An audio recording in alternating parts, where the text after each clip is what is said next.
Hello, welcome to CLSP Politics. Sean Briscoe speaking.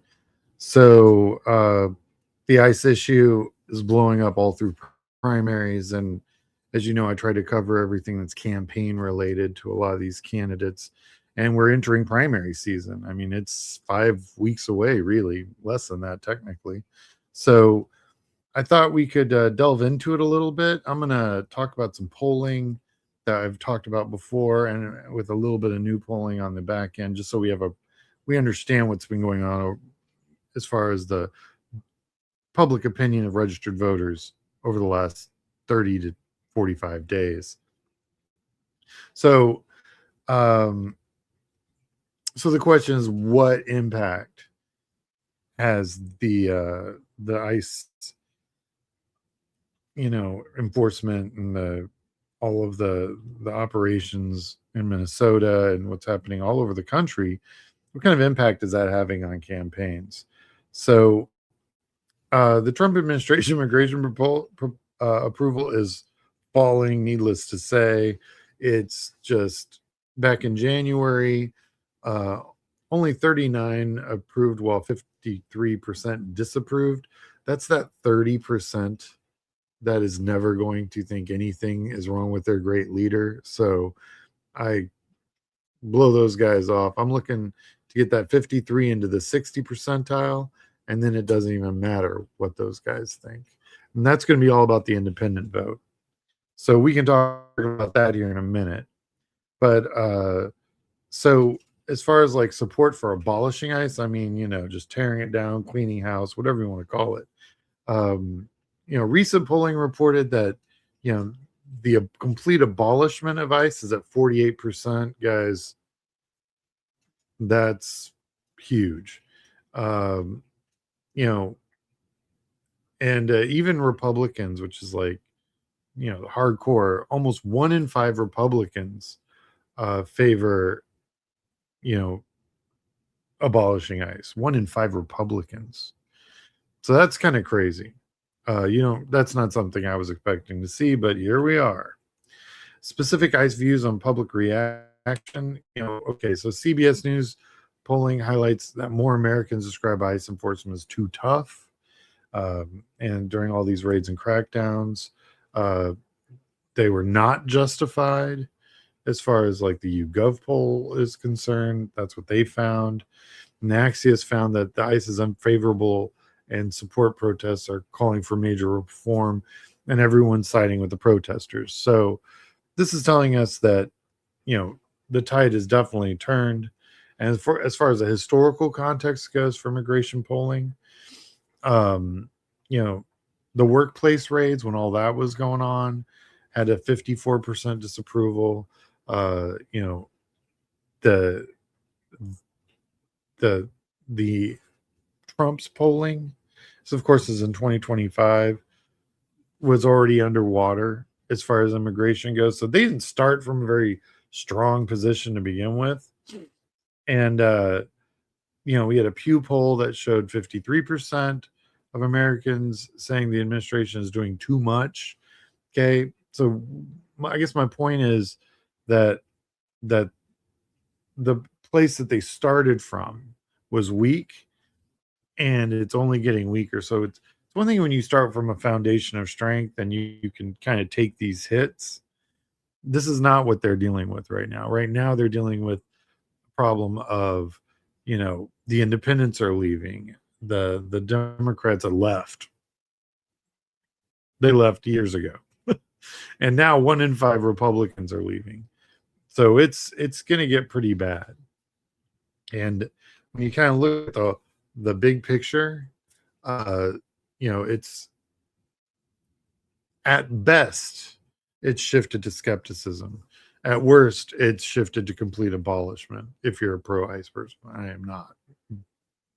Needless to say, uh, and then Trump's immigration thing is now, was it 6 out of every 10 are against it. That's these are registered voters, by the way. It's gonna get pretty rough this midterm. You know, and back in the day, and by that I mean 45, 50 days ago, uh, when you called for the abolishment of ICE, you were kind of like, they kind of put you up to the side. You're a radical, you're a left, whatever, blah, blah, blah, Bernie or AOC. Well, abolishing ICE is no longer fringe. Like, there's Republicans calling for it. And there's Republicans do even more than that. I'm going to get into that here in a second.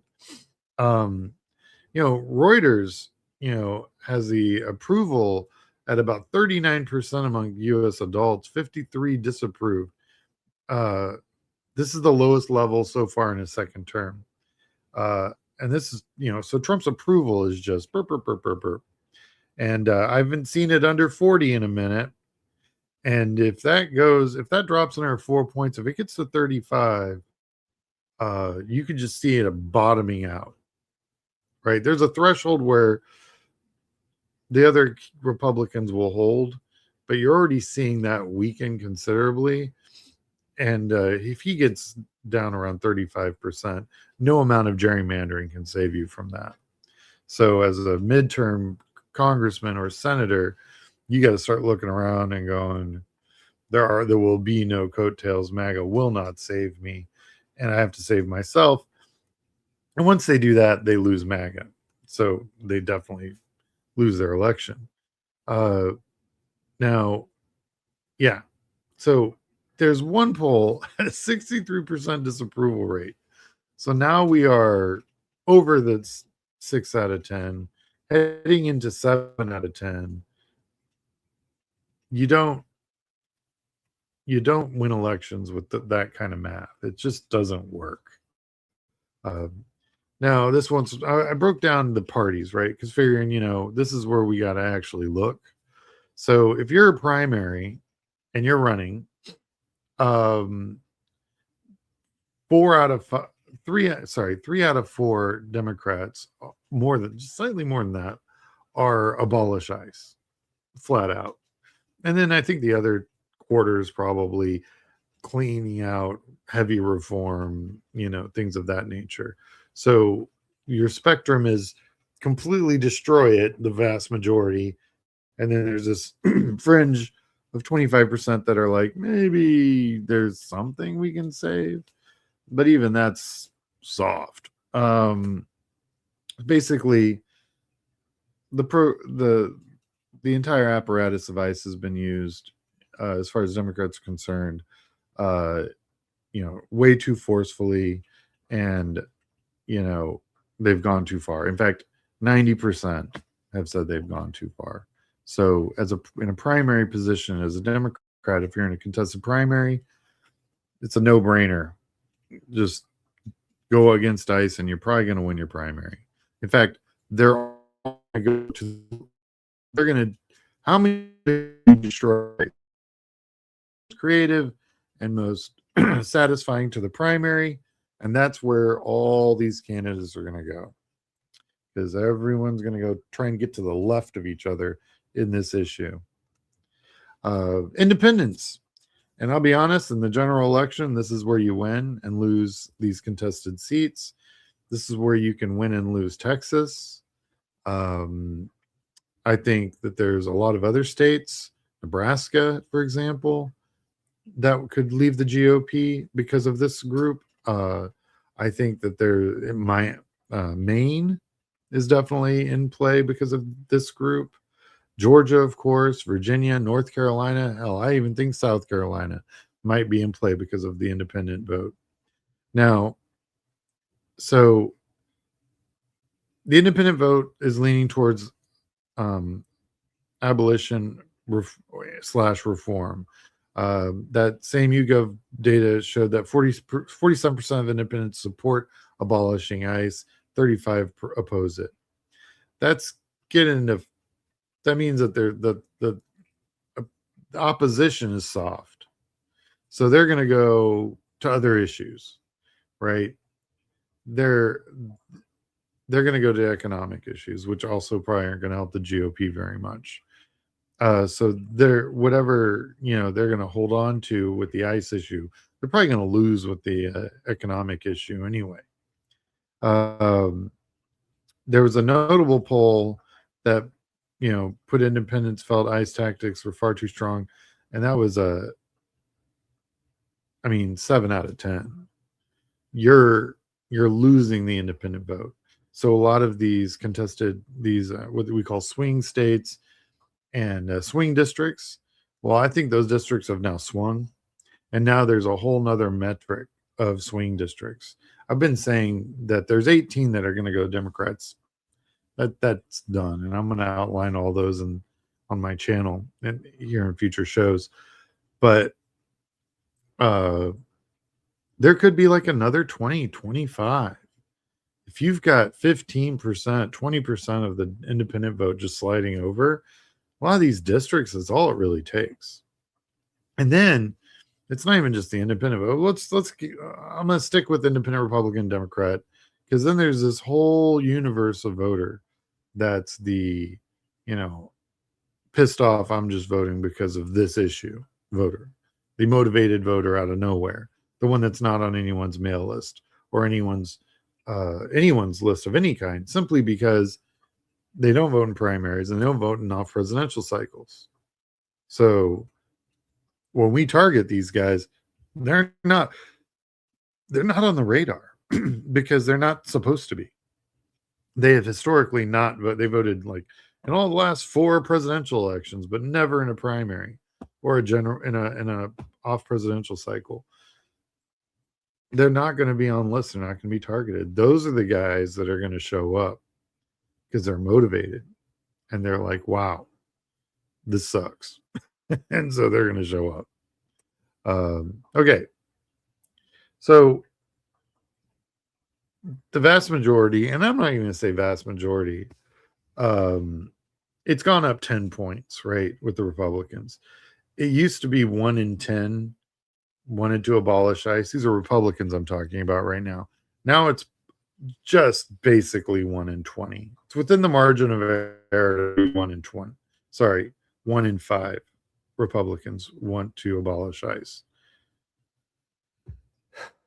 Now, is this the reason they're going to vote? Is that a big enough reason for them to go vote or not vote at all? Vote for Democrats or not vote at all? Or vote independent or vote third party? I don't know. But it doesn't take many of them. Like if 3 or 4 or 5% view this issue as big enough, and it might just be an economic issue. They don't like seeing the billions of dollars wasted on this stupid policy. That might be enough to appeal 4 or 5% to go vote third party, which would be awesome. I mean, please, thank you. Go do that.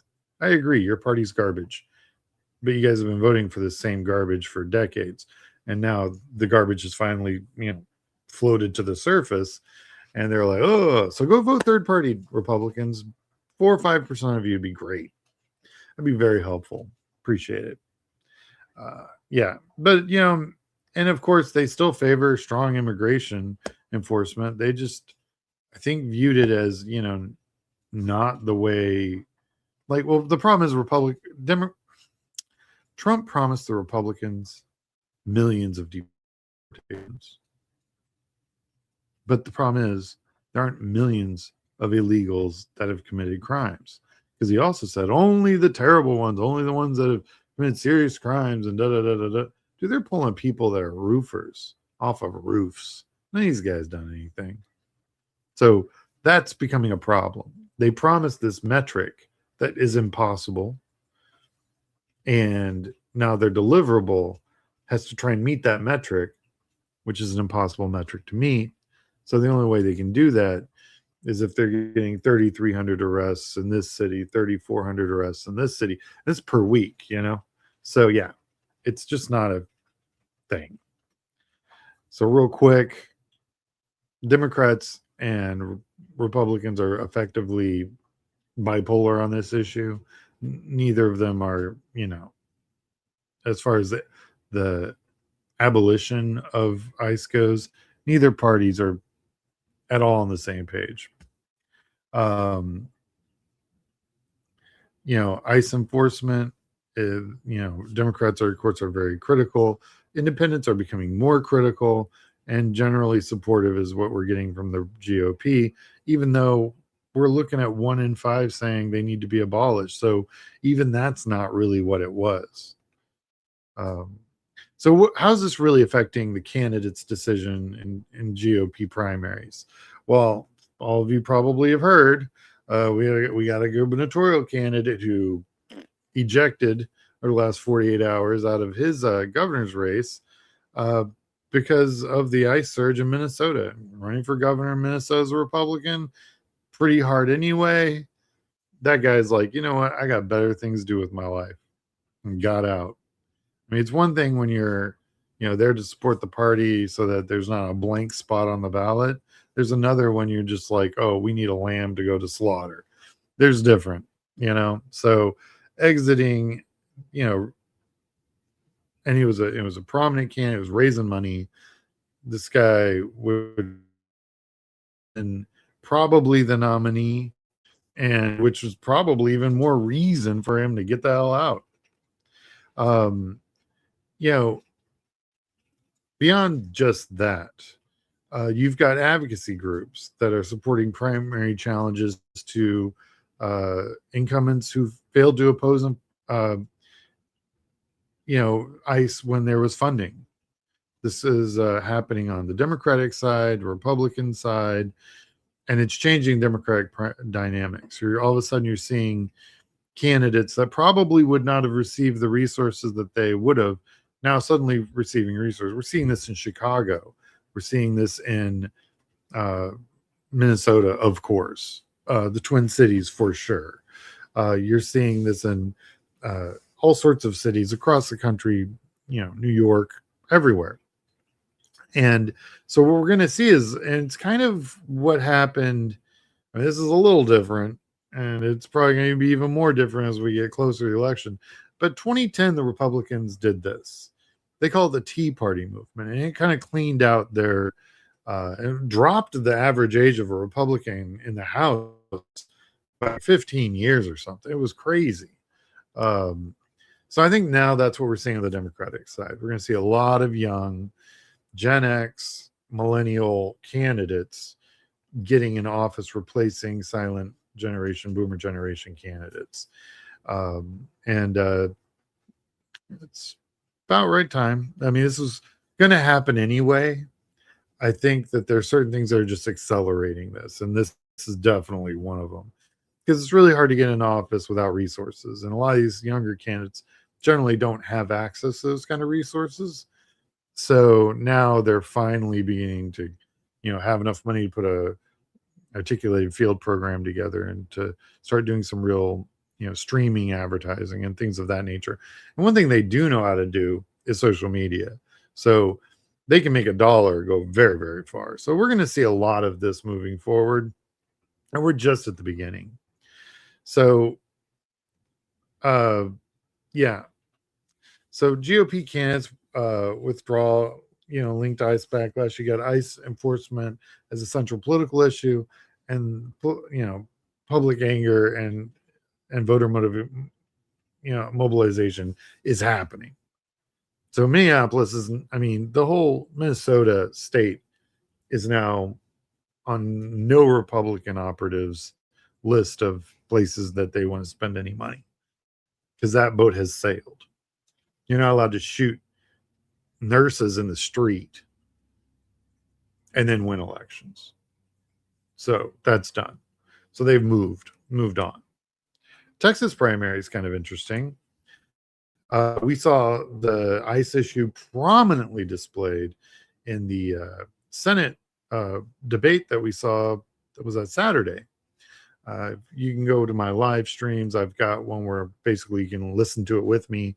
And then we had a via, we talked about it quite a bit. And I just want to give props to the guys who ran that debate. They did an amazing job. They hit 6 issues like I thought they would, but I liked how they built the questions out. It was real smart. I really did. I really liked it.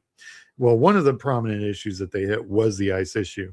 And you had one candidate saying cleaning house and one candidate saying abolishing. They're trying to parse that now as campaign, saying, oh, Jasmine said clean house and not abolish. No, clean house, it's just a turn of phrase. it's all burn it to the ground at this point. There's no, yeah, there's no, there's no saving it at this point, I don't think. Um, Plus, you've got a, Texas is a minority majority state, because of gerrymandering and, you know, all that stuff. It's kind of an apartheid state because you've got the minority ruling over the majority in this state. But even now, Hot Wheels, I mean, the governor of Texas, Abbott, has even said, "Whoa, whoa, whoa! I'm a right wing nut job, and the stuff you guys are pulling is too much." I mean, then that's the canary in the coal mine. See, these guys have, give you an idea. Greg Abbott's got $100 million in his war chest. So if you don't think he's taken some of that money and done some polling, private polling, you're kidding yourself. The only reason Greg Abbott does anything is to maintain power.